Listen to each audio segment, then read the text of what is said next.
نوح يا أمي أقطف دوما أحلى الزهر سار تعطر كل البيت تنتظر قدومك يا قالوا بلا، وہ کہیں گے ہاں ہمارے پاس ڈرانے والا آیا تھا. غیر مسلم بھی کہیں گے ڈرانے والے کا مطلب ہمیں یہ خبریں ملی تھی کہ اسلام بھی ہے دنیا میں جس کی یہ تعلیمات ہیں، لیکن فکذبنا، ہم پر خواہشات نفسانیہ کا غلبہ تھا، قوم پرستی تھی، باپ دادا کی دین سے چمڑ گئے تھے، لہذا ہم نے ان کی تکذیب کر دی. ہم نے کہا ہم اس کو قبول کرنے کے لیے تیار نہیں ہیں. وقلنا، اور ہم نے کہا ما نزل اللہ من شیء، اللہ نے آسمان سے اپنے بندوں کی ہدایت کے لیے کچھ بھی نازل نہیں کیا. اب جیسے ہندوؤں کی عدالت نے جو قانون پاس کیا کہ شادی شدہ عورت زنا کر سکتی ہے، اگر ہم اس عدالت میں جا کے یہ اپیل دائر کریں کہ اللہ نے آسمان سے جو قانون نازل کیا ہے اس میں زنا کی اجازت نہ کنوارے کو ہے نہ شادی شدہ کو، تو وہ کیا کہیں گے؟ آسمان سے اللہ نے کوئی بھی چیز نازل، بولو بھائی، یہی کہیں گے نا. اگر وہ مان لیں کہ ہاں اللہ نے نازل کیا ہے تو پھر تو ان کو ماننا پڑے گا نا عدالت کو، بھائی جو گاڈ نے ایک قانون نازل کر دیا. وہ کہیں گے یہ تمہارا کانسیپٹ ہے کہ اللہ نے نازل کیا، ہمارا کانسیپٹ یہ نہیں ہے. وہ صاف کہہ دیں گے. آپ امریکہ کی عدالت میں، بلکہ اب تو میں کہتا ہوں پاکستان کی عدالتوں میں جا کے بولو کہ جج صاحب آپ جو خلا کی ڈگریاں عورتوں کو دے رہے ہیں تو اللہ نے عورت کو طلاق کا اختیار نہیں دیا اور آپ کو بھی طلاق کا اختیار نہیں دیا ہے. صاف طور پر قرآن و حدیث میں ہے کہ طلاق کا اختیار کس کو ہے؟ مرد کو. چند کنڈیشن میں جج کے پاس اختیار ہوتا ہے، چند کنڈیشن، لیکن عدالتیں ان چیزوں کی رعایت نہیں کر رہی. تو آپ ان کو جا کے بولو تو نہیں سنیں گے. وہ بولیں گے کون ہے بھائی، کہاں سے آیا ہے، نکلو پتلی گلی سے. ٹھیک ہے نا. کیونکہ وہ جنرل مشرف نے یہ بدماشی کی ہے کہ عدالتوں کو یہ اتھارٹی دے دی کہ کوئی بھی خلا کا کیس آئے تو عدالت کیا کر دے، لازمی عورت کو کیا دے گی. یہ بدماشی کس نے کی ہے؟ جنرل مشرف نے. کیونکہ وہاں بیرونی دباؤ تھا کہ خواتین کو طلاق کا اختیار دیا جائے، تو جنرل مشرف صاحب نے کہا کہ میں طلاق کا عورت کو اگر ایسے اختیار دے دوں کہ عورت جب چاہے طلاق دے دے تو یہ سارے مولوی میرے پیچھے پڑ جائیں گے، تو میں ایسے کروں گا کہ سانپ بھی مر جائے اور لاٹھی بھی نہ ٹوٹے. کوئی بھی عورت جب عدالت میں جائے گی تو عدالت اس کو مایوس نہیں کرے گی.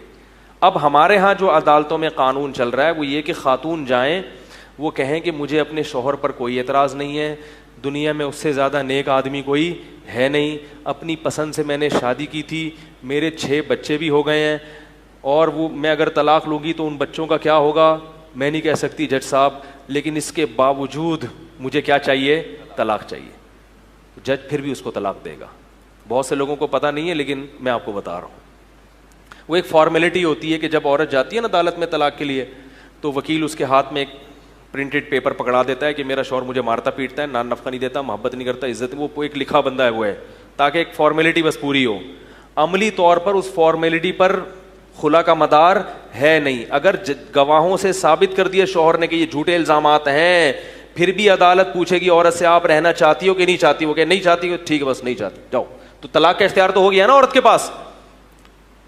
تو یہ قانون اللہ نے آسمان سے نازل نہیں کیا. میں اسی وجہ سے ججز اور وکیلوں سے کہتا ہوں کہ تم دنیا میں عذاب سے بچ جاؤ گے، قیامت میں تمہیں اللہ کے عذاب سے کوئی نہیں بچا سکتا. ایسے کیس کو خارج کر دو.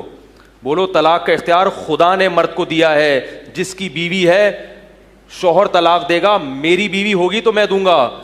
جج کی بیوی، ایک جج صاحب بیٹھے ہوئے تھے، قصہ سنا رہے تھے کہ میں نے 1 ہفتے میں 20 عورتوں کو خلا کی ڈگری دی ہے. خلا بھی تو طلاق ہی ہوتا ہے نا. تو ایک دیہاتی بیٹھا ہوا تھا، کہہ رہا جج صاحب وہ آپ کی بیویاں تھیں؟ وہ جج ایک دم پھنس گئے، نہیں بھائی، کیا آپ اپنی بیوی کو دے سکتے ہو، دوسرے مسلمانوں کی بیویوں کو طلاقیں نہیں دے سکتے؟ یہ تو کامن سینس کی بات ہے. جج کو کہاں سے اختیار ہو گیا؟ کوئی مفتی اس کے خلاف فتویٰ لکھے وہ اریسٹ ہو جاتا ہے، اس پہ کیس بن جاتا ہے، اور افسوس اس پر ہے کہ کوئی اسمبلی میں اس پہ آواز اٹھانے والا نہیں ہے. کسی کی بھی حکومت آئے کوئی آواز ہی نہیں اٹھاتا اس پہ. ہماری وہاں تک پہنچ ہوتی تو بھائی ہم کچھ آواز اٹھاتے. تو اب ہم حکومتوں سے کیا شکایت کریں؟ اسلامی نظام کا لیبل ہے، مگر وہ اسلام ایسے ہے، کچھ چیزیں تو اسلامی ہیں، قانون یہی ہے کہ اسلام کے منافی نہیں، لیکن جب حکومت کچھ کرنا چاہتی ہے تو اس پہ اسلام کا لیبل لگا کے اس کو جناب وہ یعنی اس کو مسلمان کر لیا جاتا ہے کہ بھئی اب یہی عین اسلام ہے. ٹھیک ہے نا. قانون کی روح سے تو وہ اسلام سے ہٹ نہیں سکتے, لیکن اب انہوں نے طریقہ یہ کیا ہے کہ جو چیز کرنی ہوتی ہے نا اس کو کیا کہہ دیتے ہیں کہ یہ ہے, اور کچھ اس قسم کے فارمی مرغیاں جیسے ہوتی ہیں نا, اس طرح فارمی مولوی بھی مل جاتے ہیں ادھار. جب ایوب خان کے دور میں آئلی قوانین بن رہے تھے, ساری دنیا کے علماء نے کہا تھا کہ یہ شریعت کے خلاف ہیں, تو ایوب خان نے مصر سے ایک مولوی کو امپورٹ کیا اور اس کو پھر لا کے کہا کہ وہ فتویٰ دے, تو وہ اپنی مرضی کا فتویٰ دلوایا اس سے, اور وہ پھر آئلی قوانین بنا کے پاکستان میں کیا کر دیے.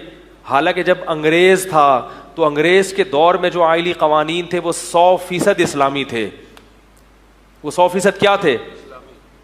اور چونکہ ہندوستان کے 99.99% مسلمان فقہ حنفی کو فالو کرتے ہیں, تو انگریز نے باقاعدہ فقہ حنفی کے مطابق وہ قوانین عدالتوں میں رکھے ہوئے تھے, کیونکہ انگریز کے آنے سے پہلے بھی فقہ حنفی نافذ تھا, تو انگریز نے بھی اس کو قانون کو چھیڑا نہیں, اور وہی قانون اس نے چلایا.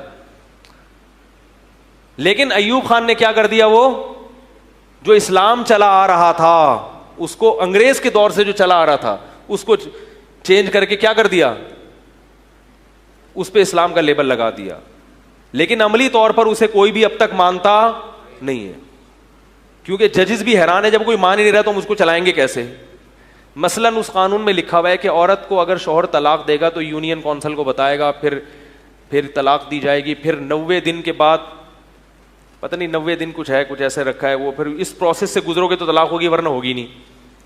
لیکن پوری ملک میں اس کو کسی نے مانا ہی نہیں, تو صرف وہ کتابوں کی حد تک ہے. تو طلاق کا عدالت میں فتویٰ مفتیوں کا ہی چلتا ہے, عدالت کو بھی پتا ہے کہ اس فتوے کو, یعنی یہ جو قانون ہے نا اس کو کوئی بھی نہیں مانے گا, تو وہ عدالت بھی کیا کرتی ہے, بھائی کسی مفتی سے کیا لے آؤ, فتویٰ لے آؤ, تو وہ لا کے, تو لکھا ہوا کچھ اور ہے اور عدالت مجبور ہو کے عمل کیا کر رہی ہے, اس کے برخلاف. تو یہ بھی کتنی بڑی حماقت ہے, جب آپ کو پتا ہے کہ کوئی بھی اس قانون کو مسلمانوں میں قبول کرے گا ہی نہیں, تو اس کو کتابوں کا جز بنایا کیوں آپ نے. لیکن ہمارے ہاں سوچنے سمجھنے کی صلاحیت کیا ہو گئی ہے, قانون بنانے والوں میں ختم ہو گئی. تو مشرف صاحب نے بڑی بدماشیاں کی ہیں. انہوں نے ایک بدماشی یہ بھی کی تھی کہ عورتوں کو کیا کر دی, کیونکہ وہ خواتین وومن رائٹس, یہ کون سے رائٹس ہیں کہ آپ فیملی سسٹم کی واٹ لگا دیں آپ, ٹھیک ہے نا. تو وہ تو اس کے بھی قائل تھے کہ چڈیاں پہن کے خواتین وہ کیا کریں, اسلامی ملک میں میراتھن ریس میں شرکت کریں, جس کو نہیں دیکھنا وہ اپنا ٹی وی بند کر دے. تو اس قسم کی جس کی سوچ ہوگی تو ان سے اسی قسم کے شگوفے چھوڑیں گے وہ.